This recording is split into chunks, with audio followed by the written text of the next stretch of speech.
இந்த 10,000 வாட்சை நான் ஆஃபர் பிரைஸ்ல 7,000 தான் வாங்கினேன். அப்படி வாங்கியுமே எனக்கு 2,000 லாஸ் தாங்க ஆச்சு. அது எப்படிங்கறத வீடியோட கடைசியில சொல்றேன். ரொம்ப நாளாவே ஒரு நல்ல ஆட்டோமேட்டிக் வாட்ச் வாங்கணும்னு நினைச்சிட்டே இருந்தேன். நானும் நிறைய பிராண்ட் சர்ச் பண்ணி பார்த்தேன். ஆனா எல்லாமே விலை அதிகமா தான் இருந்துச்சு. அப்படி சர்ச் பண்ணும்போது தான் இந்த டைமெக்ஸோட ஆட்டோமேட்டிக் வாட்ச் என் கண்ணில் பட்டது.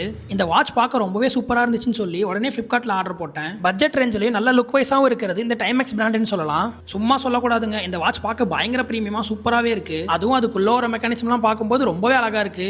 அதுவும் இது ஆட்டோமேட்டிக் வாட்ச்ங்கிறதுனால ஷெல்லோ பேட்டரியோ போடணுங்கிற எந்த அவசியமும் இல்ல. நம்ம ஹேண்ட் மூவ்மெண்ட்டை வச்சே இந்த வாட்ச் ஓடிட்டே இருக்கும். நான் யூஸ் பண்ண வரைக்குமே இந்த வாட்ச் ரொம்பவே நல்லா தான் இருக்கு. அதான் எந்த பிரச்சனையுமே இல்லையே, அப்புறம் எப்படி 2,000 லாஸ் பண்ணேன்னு கேட்டீங்கன்னா, இந்த வாட்சோட ஒரிஜினல் பிரைஸ் 10,000 ரூபா. ஆனா நான் ஆஃபர்ல 7,000 தான் வாங்கியிருந்தேன். நான் வாங்கினதுக்கு அப்புறம் இதே வாட்சை ஃபிளிப்கார்ட்ல 5,500 வித்துட்டு இருக்கானுங்க.